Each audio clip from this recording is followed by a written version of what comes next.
Wake up, today's gonna be a good day. Wake up, today's gonna be a good day. Wake up, today's gonna be a good day. Hello and welcome. Welcome back. It's Bushcraft Family with another video. Surprise. Yeah. Okay, we're done with the intro. Let's get started. These are, I tried to come up with a list of things that would or can get you killed during a shift. And everybody knows what shift is. If not, ask in the comments. Somebody will kindly tell you what it stands for. Some say that we're in a shift at the moment. Let me get my phone off before it starts going off. There we go. And I just got a notification. Anyways, like I said, if you don't know what it is, comment down below. And some people think that we're already in a shift, the beginning stages of it. We have so much going on in the world and with us. We're being flooded with who knows what coming into the country. You name it, there's a lot going on. And it's very important that you know some things. Even if you never, ever have to use them, what's the harm of learning things to improve yourself? I mean, that's what man is. We're supposed to be improving our way of life and blah, blah, blah, all that stuff. So let's go ahead and get down to it. And I was only going to do 5. And then I thought, well, there's a couple more I want to put in there. So it's kind of a bonus. So we're going to have 7. I know there's a lot more, things that can happen and everything.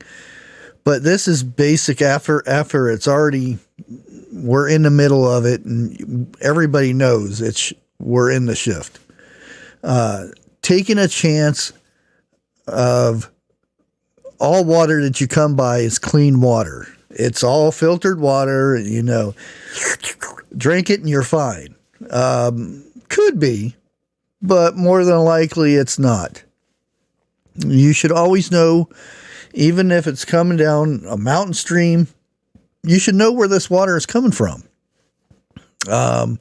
There's always something uphill that could be contaminating the air, all the water going down.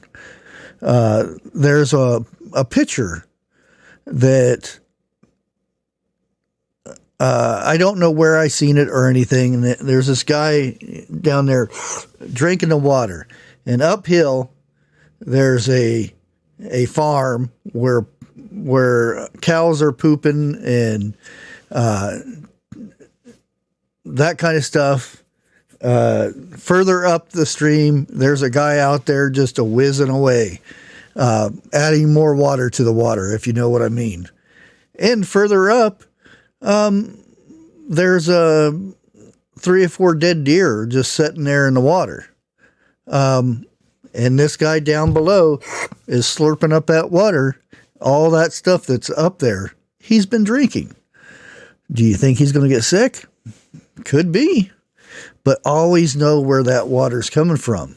Where it comes from, unless you can get it straight from the mountain, a stream will always have something above, where that water came from. So you have to do steps in making that water safe to drink. I'm not going to go over every little thing, but this is where you learn it from this channel. The second one, being too friendly to other survivors. And when I say other survivors, these are people out there just like you trying to survive the shift thing that's going on. And sometimes you could be too friendly to somebody and they just want your stuff. And as soon as you turn your back, you don't have to worry anymore because you're not around. So it's always a good idea to have your guard up, even in life the way we are now. It's it's always good to have your guard up, because some of the people that you think you can trust, once you're not there, they talk behind your back, and it's going to be the same, but multiplied by 100. Number 3, adopting a lone wolf mentality. Now, I wasn't too sure about this one, because for me, if it was just me, I could do the lone wolf thing. Now, there's many different versions of this to go over. One thing being a lone man type situation. That person has to sleep. They have to gather all their materials. If they get hurt, there's nobody to help them. So they have to fend for themselves during that situation. But again, it's a tricky situation, because getting to where you can trust somebody, trust a community, it's tricky. And it's something that you need to really examine where you're going and what you're doing and who the people you are or aligning yourself with and stuff like that. But let's move on to the next one.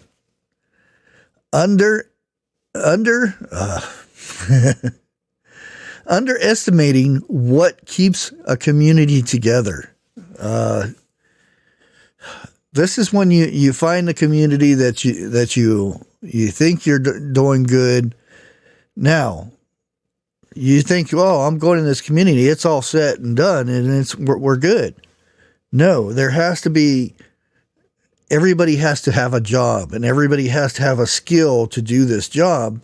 Be it a farmer, be it a carpenter, blacksmith, and it goes together. And then you have to be able to everybody get along, and then there has to be protection, and there's a whole line of stuff. And when you sit there and underestimate what keeps a good community together,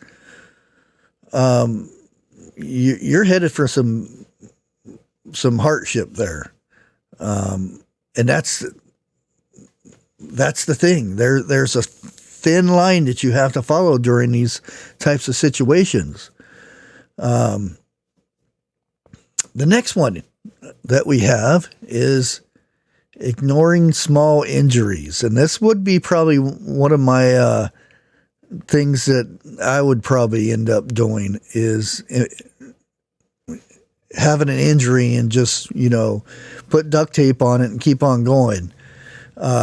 Infection is one of the things that will get you killed pretty dang quick. Once that sets in, it gets in your blood. If you don't have the right medication or know how to get the infection out of your blood, you don't have much time left. So that's a skill to learn, is first aid and what it takes to keep wounds clean and different things like that. Our next one, which the last two I decided to put in here.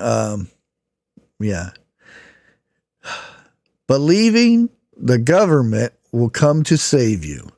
Yes, that would be one of the biggest things right there that would definitely get you killed in a shift situation. Waiting around for the government to save you. Yeah. I don't have to say anything else. It speaks for itself. During a shift thing, you're it. There's nobody else to rely on during those situations. And our last one,